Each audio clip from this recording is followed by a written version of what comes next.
Hello everyone and welcome to the Mom Experts. At the outset, I would like to wish everyone a very happy Mother's Day. आप सभी को Mother's Day की बहुत बहुत शुभकामनाएं. मैंने हाल ही कुछ बहुत इंटरेस्टिंग सा पढ़ा कहीं. It said, I can make breast milk. What is your superpower? तो हम लोग बहुत सुनते रहते हैं कि breast is best, माँ का दूध सबसे अच्छा होता है, स्तनपान करना चाहिए. पर क्यों?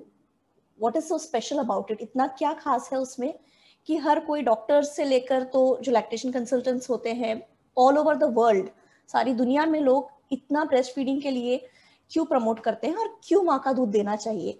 तो आज हमारे साथ इन सब प्रश्नों का उत्तर देने के लिए हैं doctor Pallavi Bapat Pinge. She is a developmental paediatrician from Nagpur. Welcome ma'am, welcome to the mom experts. Thank you so much, Krishnali. It's a pleasure for me to be here. Thank you so much. So like we said, we are going to record a series on breast milk.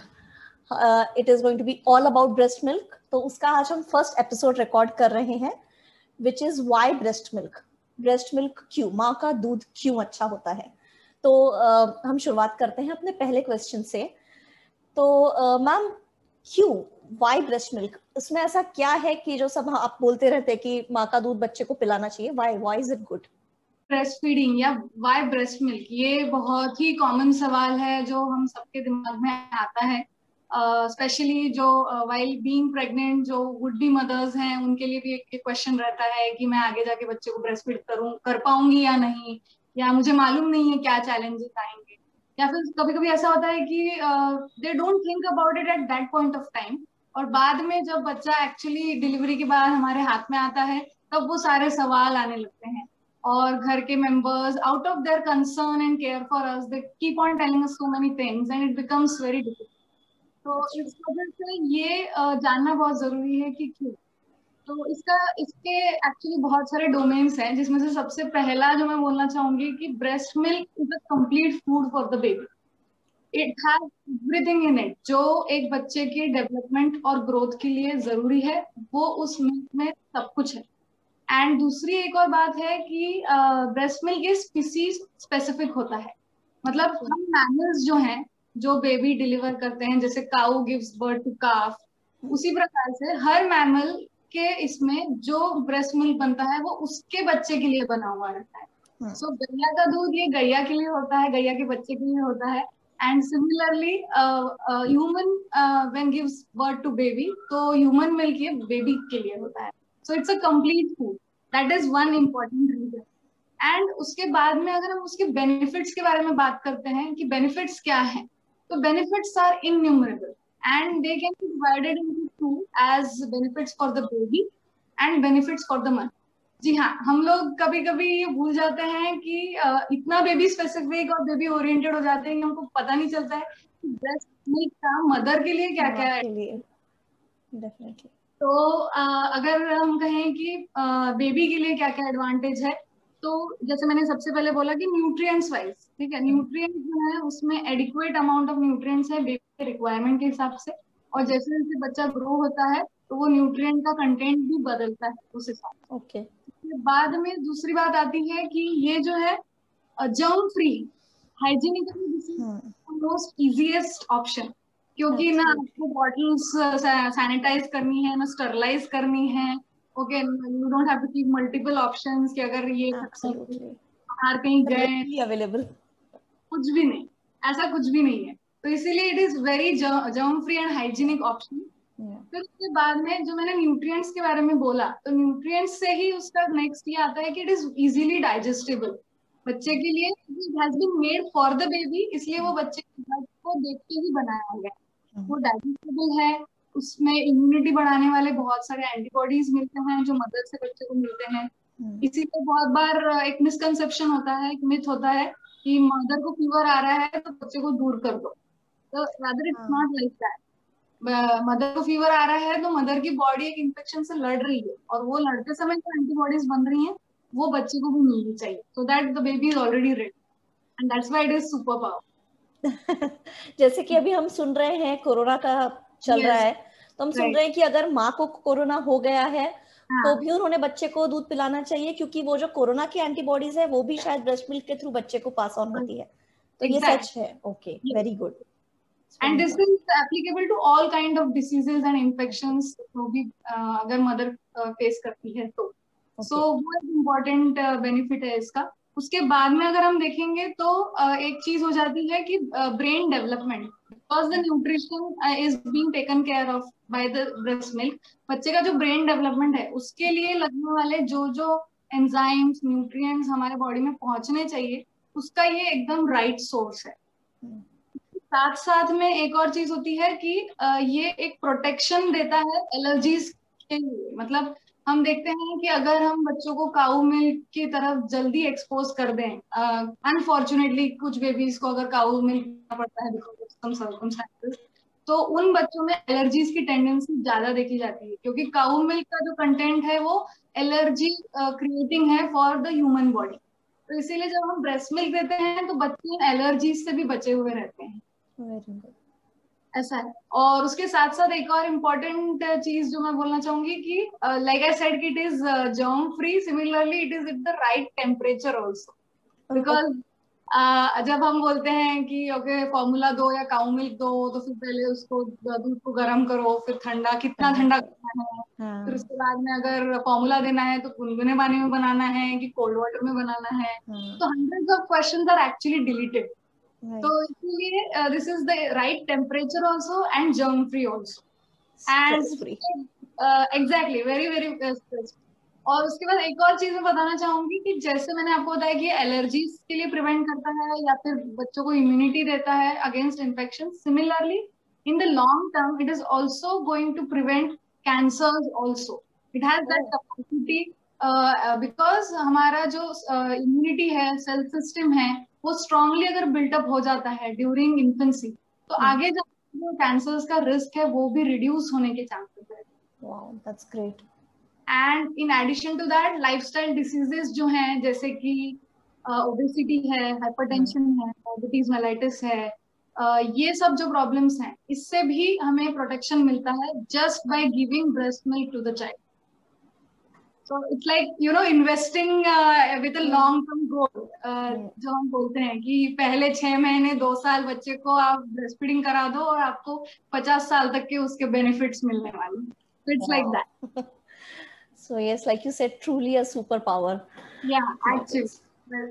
And एक और चीज most importantly कि ये जैसे मैंने बोला कि इसमें राइट टेम्परेचर है, उसी हिसाब से बच्चे का भी टेम्परेचर के लिए it takes care of, because babies need the mother, so warmth मिलती है बच्चे को। तो हमें एक डर रहता है कि बच्चा जो है ठंडा ना पड़ जाए या फिर ठंडी के मौसम में है, तो उन सब के लिए ये जो बच्चे को इनफ वार्मथ मिलनी चाहिए वो भी मदद मिलती है। तो स्किन टू स्किन कांटेक्ट होता है, वार्मथ मिलती है, आई टू आई कांटेक्ट होता है मदर के साथ, and it's a very good way of having a bond between the bonding. Absolutely, it's the best way to bond. That feeling is beyond words. So like you said, I'll just summarize. So it's germ free, it's at the right temperature, it gives immunity, it prevents allergies, it will give you it will boost your brain power. I think the lists are innumerable. So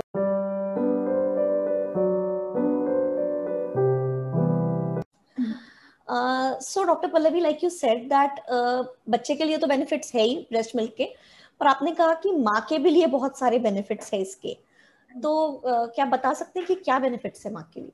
हाँ, actually mother के लिए भी जो benefits हैं they are also very good and very important benefits जो हम नजरअंदाज कर देते हैं, जैसे मैंने बोला। तो उसमें सबसे इम्पोर्टेंट ये होता है कि ब्रेस्ट मिल्क की वजह से मदर के भी बॉडी का जो फैट कंटेंट है वो कम होता है। सो मदर्स जो कंसर्न रहती हैं कि when will I get back to my original form और when will I regain my shape, तो उसमें भी this could be a very supportive thing along with other things, जैसे लाइट एक्सरसाइज करना, वॉक करना। उसके साथ साथ में breast feeding helps in reducing the fat content of the body. फिर उसके बाद में ये भी एक इम्पॉर्टेंट है कि जो पोस्ट डिलीवरी ब्लीडिंग होता है उसमें भी ये हेल्प करता है, because it is also hormones wise भी रिलेटेड है कि बिकॉज ऑफ ब्रेस्ट फीडिंग जो पोस्ट डिलीवरी ब्लीडिंग होती है वो रिड्यूस होती है, तो हमें वहां से भी जल्दी रिलीफ मिलता है।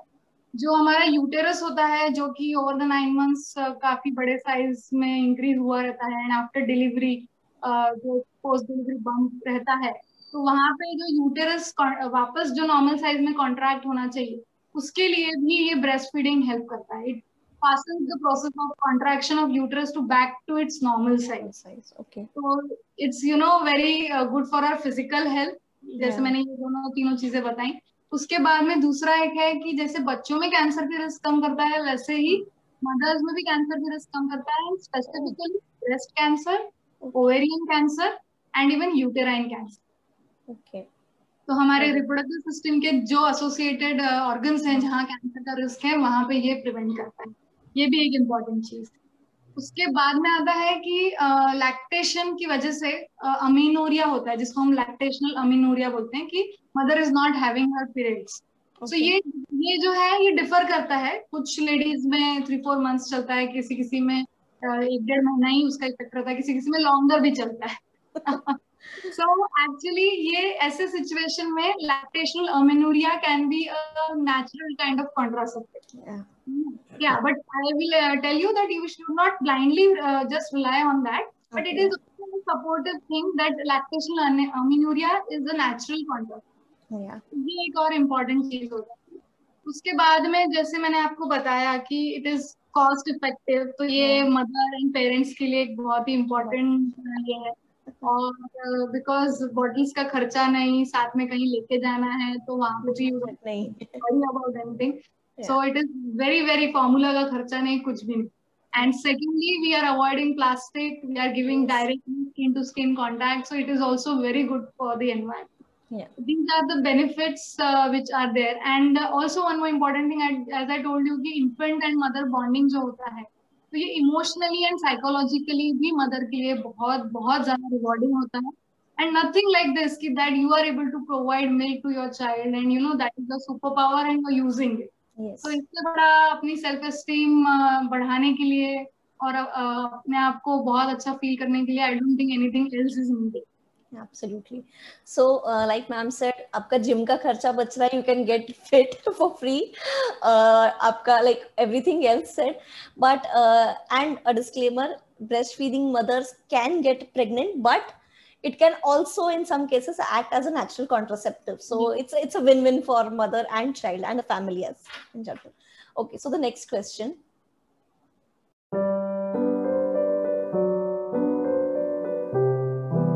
What is the composition? ये बना कैसा होता है कि जो हमको इतनी सारी चीजें प्रोवाइड कर सकता है? What is the composition like? जो कि शुरू में जैसे हमारे जब हमने जस्ट बच्चे को डिलीवर किया है, तो शुरू में जो दूध आता है क्या वो अलग होता है, और बाद में जैसे बच्चा ग्रो होता है, आपने कहा कि वो इवॉल्व होते जाता है, तो वो कैसे होता है, क्या होता है उसमें? तो एक्चुअली जब baby is delivered on day 1, तो डे 1 से लेके डे 3 तक अप्रोक्सीमेटली ये पहले 3 दिन में एक कॉमन कंप्लेंट रहती है, माँ को दूध नहीं आ रहा है. yes. दूध कम आ रहा है. हाँ. तो हम क्या एक्सपेक्ट करते हैं कि जैसे ही बेबी डिलीवर होगा, mother will start breast feeding and बच्चा फटाफट लेने लगेगा. So it's not like that. The baby is machine, not even we are machine. So it's a human relationship that is building over there, जहाँ पे milk output gradually increase होता है. बच्चे को भी समझता है कि कैसे सक करना है. So it's a process. और इस वजह से बायोलॉजिकली ही ये ऐसा बनाया गया है कि शुरुआत में जो मिल्क रहता है वो कम रहता है, लेकिन वो कैलोरी वाइज बहुत डेंस रहता है, और उसका कंटेंट भी अलग होता है. उसको बोलते हैं कोलोस्ट्रम बोलते हैं. हम उसे नॉर्मल मिल्क नहीं बोलेंगे, कोलोस्ट्रम बोलेंगे. येलोइश कलर का रहता है, थोड़ा सा रिलेटिवली थिक रहता है, और क्वांटिटी इसकी कम रहती है, लेकिन it is very much high in content of immunoglobulins या एंटीबॉडीज, जो बच्चे के प्रोटेक्शन के लिए, और कैलोरी कंटेंट वाइज भी it is enough for the baby during those first 3 days. ये जो कोलेस्ट्रम है, ये जब बच्चे को मिल रहा है तो बच्चे का पेट का साइज भी छोटा होता है. It is as small as a lemon. Approximately 7 to 10 ml is what is the size of the stomach of a first day old baby. उसके लिए उतना मिल्क इनफ होता है. तो इस वजह से ये कोलेस्ट्रम जो है, even if it is less in amount, it is good for the baby. Second, जब हम बच्चे को ब्रेस्ट फीडिंग इनिशिएट करते हैं, बच्चा कोलोस्ट्रम लेता है, तो ये हेल्प करता है बच्चे को फर्स्ट स्टूल पास करने में। ओके। फर्स्ट स्टूल जो होता है वो मेकोनियम का बना हुआ रहता है, जैसे ब्लैकिश और ग्रीन ब्लैकिश, यस। जैसा रहता है। तो ये मेकोनियम जो है ये जल्दी फिर बॉडी में से रिलीज होगा, एंड हाँ। This has got a special property of preventing physiological jaundice. Okay.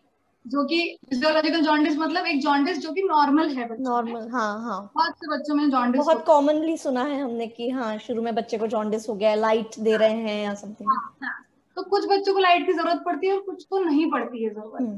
तो ये इसीलिए इसको फिजियोलॉजिकल बोला जाता है कि जो कि normal part of the development है। नॉर्मली इस होता है। वजह से इसमें ये जो प्रोसेस है कि जल्दी मेकोनियम पास होगा, फर्स्ट रूल पास होगी, इससे ये जॉन्डिस का जो लेवल है वो कम होने की कम हो। संभावना। Oh great. ये भी एक बहुत ही इम्पोर्टेंट इसका फायदा है। फिर उसके बाद में अगर हम देखते हैं कि बच्चे का जो इंटेस्टाइन है उसकी मेच्योरिटी, गट की मेच्योरिटी भी डेवलप करने में कोलेस्ट्रॉल का बहुत ही सिग्निफिकेंट रोल है। Okay, great.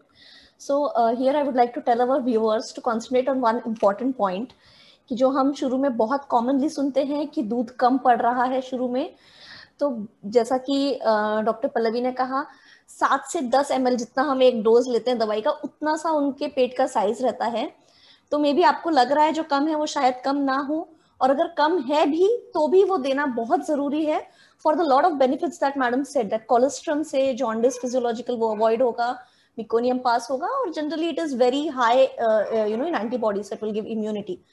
कम भी है तो भी दीजिए, अगर आपको कुछ लगता है कि नहीं है तो भी बच्चे को लैच करने दीजिए, it's very important, but we will obviously get to these things also in our. एक और चीज मैं इसमें ऐड करना चाहूंगी कृष्णाली कि यही जो कंसर्न है कि दूध कम आ रहा है तो बच्चा जो है कैसे होगा, बच्चा हाइपोग्लाइसेमिया हो सकता है, बच्चे को हाँ कि शुगर कम हो जाएगा, या फिर हाँ डिहाइड्रेट हो सकता है बच्चा।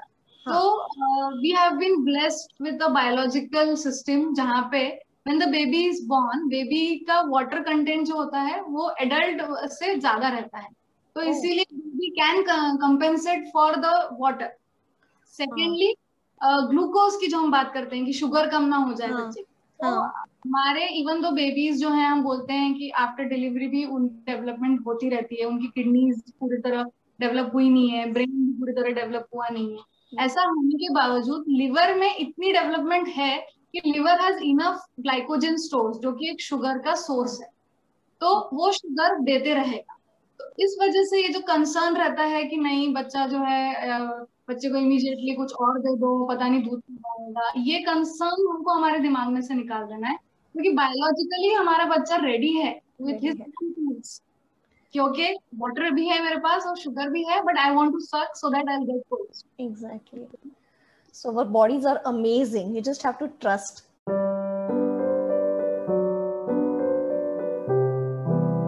So like you said, the composition of breast milk changes for the first few days and later on. पर फीड टू फीड लाइक हर फीड में भी हम बोलते हैं कि कम से कम इतने मिनट करना चाहिए ताकि बच्चे को पूरा दूध मिले, उसमें भी क्या अलग अलग दूध होता है? लाइक एक बार अगर मैं बच्चे को दूध पिला रही हूँ तो उसमें भी दूध चेंज होता है? Yes yes. क्या होता है जब हम मिल्क, जब मदर्स हमारे पास कंप्लेंट्स लेके आती हैं कि पूरे टाइम मैं बच्चे को फीड करती रहती हूँ तो भी क्या प्रॉब्लम हो रही है, समझ में नहीं आ रहा है, बच्चे का वजन नहीं बढ़ रहा, तो पूरे टाइम फीड करना है ये कंसेप्ट नहीं है। क्या होता है, हमें जो है अराउंड 20 to 25 मिनट्स फीड करना है, और इसमें शुरुआत के समय में जो दूध आता है उसको हम फोर मिल्क बोलते हैं, और जो आखिरी के समय में आता है उसको हम हाइंड मिल्क बोलते हैं। तो ओके। ये फोर मिल्क जो है ये बच्चे की प्यास बुझाने वाला होता है, क्योंकि बच्चे के लिए हर चीज का सॉल्यूशन एक ही है, there is only one food for the child.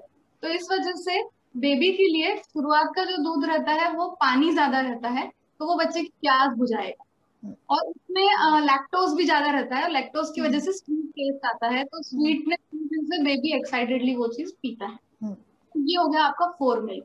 और जो second part of the milk है जो हाइंड मिल्क होता है, तो हाइंड मिल्क जो होता है बच्चे की बच्चे का पेट भरता है, तो बच्चे की जो सैटिस्फैक्शन आती है कि अब बच्चे का पेट भर गया है, उसके लिए इस मिल्क में कैलोरीज ज्यादा होती हैं, फैट कंटेंट ज्यादा होता है, और फैट सोल्यूबल विटामिन जो हम बोलते हैं A, D, E, ये इसमें ज्यादा, तो जिससे बच्चे का पेट भरता है। तो इसीलिए ये बहुत इंपॉर्टेंट है कि हमें मालूम होना चाहिए कि 2 प्रकार के दूध आते हैं एक ही फीडिंग में, और दोनों देना जरूरी है। बिकॉज सिर्फ अगर जैसे मैंने बोला मैं पूरे टाइम फीड करती हूँ, तो उसमें क्या होता है, मोस्टली 4 मिल्क ही बच्चा ले पाता है। तो ऐसे बच्चों को दिखता है कि पेशाब बहुत कर रहे हैं बच्चे, लेकिन साथ साथ में डायरिया भी हो रहा है उनको, कि बहुत लूज टूज जैसा हो रहा है, या कंटिन्यूअस टूल पास कर रहे हैं, ऐसा भी हो रहा है। और उसके साथ साथ में उनकी जो जगह है, पेरिएनल एरिया है, वहां पे रेडनेस हो जाता है। तो फिर वो डिस्कम्फर्ट बच्चे के लिए हो जाता है, बच्चा रोने लगता है उस डिस्कम्फर्ट की वजह से। तो ये सब सिंपल एक रॉन्ग मेथड ऑफ फीडिंग की वजह से होता है, एंड इसीलिए ये ट्रीटेबल भी है। अगर हम मदर्स को ये समझाए कि 20 to 25 minutes of feeding at a gap of 2 hours is what we have to give, तो फिर ये बच्चे का प्रॉब्लम सॉल्व होता है, और बच्चे को fore milk as well as hind milk दोनों मिलता है। और हाइंड मिल्क जरूरी है, क्योंकि जब फैट कंटेंट जाएगा बॉडी में, तभी बच्चे का वेट गेन भी होगा। ओके, सो एक बार में कम से कम 20 से 25 मिनट बच्चे को दूध पिलाना है। पर अगर बच्चे कोई कोई रहते हैं जो कि क्लस्टर फीडिंग बोलते हैं, कि एक बार लैच करते हैं बच्चे, आधी आधी पौन पौन घंटा दूध पीता है, तो क्या बच्चे को करने देना चाहिए? या फिर अगर 2 घंटे से पहले अगर बच्चा दूध मांग रहा है, लाइक जो बोलते हैं कि ऑन डिमांड फीड, तो वो करना चाहिए या इतना गैप देना ही है? जो आपने बोला क्लस्टर फीडिंग, उसमें एक चीज है कि कभी कभी बच्चा है ना, लास्ट में it's more of a soothing sensation, उसके लिए बच्चा जो करता है, तो वो कंफर्ट फीडिंग हो जाती है, उसमें ऐसा कुछ मिल्क भी नहीं आता है। वो बच्चे को नींद में जाने के लिए वो लगता है, और इसीलिए वो यूज करता है। तो हमें वो देखना पड़ेगा कि वो उस रीजन से कर रहा है। अगर वैसा है तो इट्स फाइन। और दूसरा जो आपने बोला कि अगर जैसे 1-2 घंटा हुआ नहीं है और उसके पहले ही बच्चा रोना चालू कर दे, तो यहाँ हमें ये समझना बहुत जरूरी है कि रोना जो है वो सिर्फ और सिर्फ दूध के लिए नहीं होता है। देयर कुड बी कॉजेज कि या तो बच्चे ने पेशाब की है इसलिए उसको डिस्कम्फर्ट हुआ, या फिर गोइंग टू डू, तो वो सेंसेशन जो है वो एक्सप्रेस कर रहा है, या कोई कपड़े उसको ज्यादा गर्मी हो रही है उसकी वजह से, या ही only wants to be taken towards the mother. तो वहां पे हमें वो चीजें भी डिफाइन करना जरूरी है। इसलिए रोया मतलब दूध चाहिए ऐसा नहीं है। पहले अदर ऑप्शंस आप चेक कीजिए कि क्या पॉसिबिलिटी है, और उसके बाद में फिर हम लोग देख सकते हैं कि ओके, अगर everything is fine and it is for feeding, तो फिर हमें वहां चेक करना पड़ेगा कि बाकी चीजें भी देखनी पड़ेंगी कि बच्चा जो है वेट गेन बराबर है क्या, बच्चे का यूरिन बराबर पास कर रहा है क्या, तो वो एडिक्वेसी ऑफ फीडिंग की तरफ फिर फोकस करेंगे वहाँ।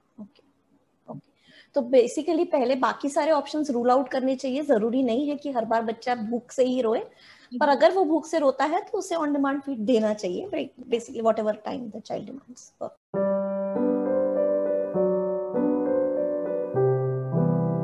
What about breast milk versus cow milk, जो आपने शुरू में टच किया कि गाय का दूध बछड़े के लिए होता है, माँ का दूध बच्चे के लिए होता है। पर अगर काफी लोग रहते हैं जो नहीं मानते, लाइक पहले शायद ऑप्शन भी नहीं होता था, पर अभी आजकल भी काफी लोग हैं जो बोलते हैं कि नहीं, गाय का दूध देना चाहिए। What about that?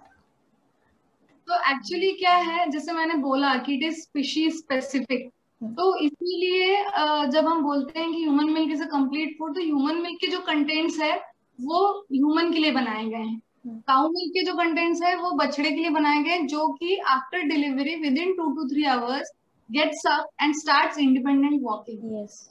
Okay, so that is how a calf is. Whereas हमारे बेबीज जो हैं उनको कंप्लीट इंडिपेंडेंस आने के लिए अराउंड 2 years लगता है। Independence in sense of locomotion, I am saying, आजू बाजू घूमना जो है वो अराउंड 2 साल तक के बच्चा इंडिपेंडेंट होता है। तो इसीलिए यहाँ पे काऊ मिल्क की जो कंटेंट है वो उस रिक्वायरमेंट से बनाए गए हैं, उसको एनर्जी कितनी चाहिए, उसको चलना है, ये सब चीजें। मेरा ह्यूमन मिल्क का जो कंटेंट है वो ह्यूमन के हिसाब से बनाए गए। जब हम कंपेयर करते हैं तो कुछ चीजें जो मैं बताना चाहूंगी कि जैसे प्रोटीन, सो प्रोटीन कंटेंट जो है वो ह्यूमन मिल्क में कम है, अच्छा, काउ मिल्क में ज्यादा है। तो हमें लगेगा अरे ये तो अच्छी बात है, हम काउ मिल्क देंगे तो बच्चे को ज्यादा प्रोटीन मिलेगा, तो वजन बढ़ेगा और बच्चा स्ट्रांग होगा।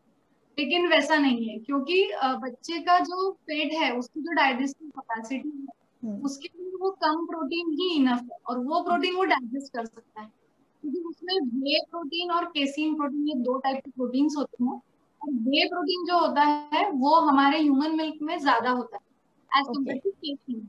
वेयर एज काउ मिल्क में केसीन ज्यादा होता है, और वो केसीन का जो टाइप है वो अलग है। हमारे इसमें इट इज बीटा केसिन, उनके इसमें अल्फा केसिन होता है। तो ये जो केसिन होता है ये डाइजेस्ट करने के लिए बहुत डिफिकल्ट। तो एक इसकी वजह से मिसकंसेप्शन ऐसा आया है कि जैसे सपोजिटली हम देखते हैं कि ब्रेस्ट फेड बेबीज जो है 1.5 घंटे में सो के रेडी हो जाते हैं नेक्स्ट फीडिंग के लिए। ठीक है, तो हमको लगता है कि देखो इसको दूध कम पड़ रहा है, हाँ। इसमें काउ मिल्क देते हैं। अब काउ मिल्क हमने दिया बच्चे को, तो काउ मिल्क के बाद जो है बच्चा ज्यादा देर सोया है, गैप जो है बढ़ गई है। तो हमको लगता है कि yes we have done it right. But what actually happens is कि क्योंकि वो दूध डाइजेस्ट करने के लिए डिफिकल्ट है, वो बच्चे के पेट में ज्यादा देर रहा और इसकी वजह से बच्चे का पेट खाली नहीं हुआ, तो इसलिए बच्चा नींद में से उठा नहीं। तो हमको लगता है कि ये अच्छी बात है, लेकिन वो बच्चे के लिए डिफिकल्ट टू डाइजेस्ट हो जाता है, एलर्जी प्रोन हो जाता है बच्चा। कभी कभी इतना ज्यादा है कि बच्चों को कॉन्स्टिपेशन होने लगता है काउ मिल्क की वजह से, and even blood in stools भी देखे जाते हैं। इसकी वजह से ये जो हाई प्रोटीन कंटेंट है ये हमारे बच्चों के लिए नहीं है। ये एक चीज हो गई। दूसरा है हम फैट्स जब बोलते हैं, फैट्स जो काउ मिल्क में रहते हैं वो सैचुरेटेड फैट्स ज्यादा रहते हैं, वेरएज हमारे जो तो पूपा हम लोग बोलते हैं उसको पॉली अनसैचुरेटेड फैटी एसिड्स। और ये जो होता है ये बच्चों की ब्रेन डेवलपमेंट के लिए बहुत इम्पोर्टेंट। हमारे बॉडी में सब जगह पे लिपिड्स या फैट का बहुत इंपॉर्टेंट रोल है और ब्रेन में बहुत ही इम्पोर्टेंट। एंड बच्चों का जो है ब्रेन डेवलपमेंट जो है वो फर्स्ट 2 years में मैक्सिमम डेवलपमेंट होता है। इस वजह से ये मिल्क हमारे लिए बहुत इंपॉर्टेंट है जिसमें ये फूफा अवेलेबल है। तो ये एक और रीजन है कि cow milk is not good for the baby. फिर हम आएंगे उसके बाद में कार्बोहाइड्रेट्स, मतलब जो एनर्जी सोर्स है। तो लैक्टोज जो है वो हमारे ह्यूमन मिल्क में ज्यादा है as compare to cow milk. हमारा human milk is the sweetest milk in all mammals. Okay. So that is no doubt we have a sweet tooth. Actually, so इसीलिए it is very important कि हम बच्चे को ये milk दें। साथ ही में विटामिन की जब हम बात करते हैं तो सारे विटामिन हमारे ह्यूमन मिल्क में एडिक्वेट क्वांटिटी में प्रेजेंट होते हैं except for vitamin D and के।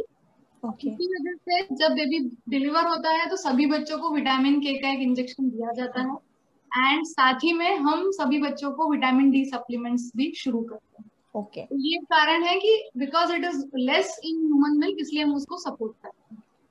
लेकिन ये ऐसा नहीं है कि नहीं है, ह्यूमन मिल्क में रहता है बट अमाउंट कम रहती है, जितना है वो बच्चा एब्जॉर्ब कर लेता है। उसके बाद में आता है मिनरल्स, जो हम बोलते हैं कि आयरन हो गया, जिंक हो गया, ये चीजें ह्यूमन मिल्क में ज्यादा है as compare to the cow milk, और उनका एब्जॉर्प्शन बेटर है। ये भी एक इम्पोर्टेंट चीज है। काउ मिल्क में से एब्जॉर्ब नहीं कर पाएंगे क्योंकि वो डिफिकल्ट टू डाइजेस्ट है, यहाँ पे हम एब्जॉर्ब कर पाएंगे तो वो हमारे ब्लड में पहुंचेगा। मिनरल्स भी हमें बेटर मिलेंगी काउ मिल्क ह्यूमन मिल्क। उसके बाद में आता है इलेक्ट्रोलाइट्स। इलेक्ट्रोलाइट्स मतलब हम लोग जो बोलते हैं सोडियम है, पोटेशियम होता है, ये चीजें जो होती हैं ये काउ मिल्क में ज्यादा होती है। और इससे क्या हो जाता है, इससे सोल्यूट लोड या फिर जो किडनी पे लोड आता है वो बढ़ जाता है। ठीक है, और जैसे मैंने आपको बोला कि बेबीज हैं तो अभी तक उनके सारे ऑर्गन्स और ऑर्गन सिस्टम डेवलप हो रहे हैं, तो उनकी किडनीज भी अभी कम्प्लीटली डेवलप नहीं है। तो उस इमेच्योर किडनी के लिए ये सोल्यूट लोड जो है ये ज्यादा होता है, तो बच्चा जो है इसमें फिर किडनी पे भी उसके असर होने के चांसेस। और इसके लिए फिर कभी कभी एक हम सुनते हैं कि काउ मिल्क जो लोग देते हैं वो बोलते हैं नहीं हम लोग उसको डाइल्यूट देते हैं, आधा आधा या फिर 1:2, 1:3, डिफरेंट रेशियोज में लोग काउ मिल्क देते हैं पानी डाल के कि बाबा उसका प्रोटीन कंटेंट कम हो जाएगा, उसका सोल्यूट लोड कम हो जाएगा। लेकिन उसमें नुकसान क्या हो जा रहा है, पानी का कंटेंट बढ़ जाता है। तो बच्चे का पेट जल्दी भर जाता है, बट कैलोरी वाइज बच्चे को कम होता है, न्यूट्रिशन नहीं मिल पाता, न्यूट्रिशनली फिर बच्चा जो है उसमें लूज करता है। इस वजह से ह्यूमन मिल्क जो है वो बेटर है। और एक और चीज जो मैंने आपको बताई इम्यूनिटी के बारे में, जो बताया कि एलर्जी प्रिवेंट करता है और in long run obesity hypertension prevent करेगा, तो इसके लिए क्या है कि हमारे ह्यूमन मिल्क में ये सारे जो एंजाइम्स होते हैं अलग अलग, फिर उसके बाद इम्यूनोग्लोबुलिन्स होते हैं, ये सारे हमारे गट को तैयार करते हैं अच्छे बैक्टीरियाज लेने के लिए। अगर हम काउ मिल्क देंगे तो good bacterias will not reach in the gut, whereas human milk skin to skin contact से इवन मदर के स्किन पे जो बैक्टीरियाज हैं they are good bacterias, they reach the gut of the baby. इससे gut अच्छा ready हो जाता है इन्फेक्शन को लड़ने के लिए। इसीलिए डायरिया के प्रॉब्लम्स कम होते हैं। फिर उसके बाद ये इम्यूनिटी इन जनरल बढ़ती है, इसीलिए breast fed babies fall less sick. तो even expenses on medical bills कम हो जाते हैं।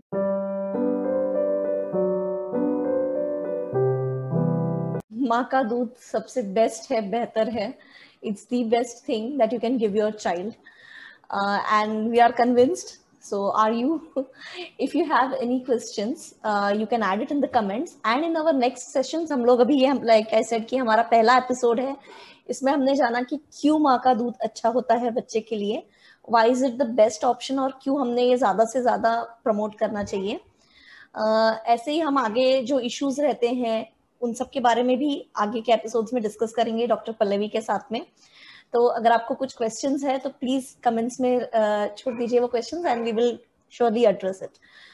Thank you so much doctor Pallavi. This was very very informative and a very interesting session on why breast milk. My pleasure. My pleasure. I'm happy to be part of Mom Experts, and I look forward to our further episodes also. Thank you so much, ma'am. So stay tuned for more. Thank you. Bye-bye.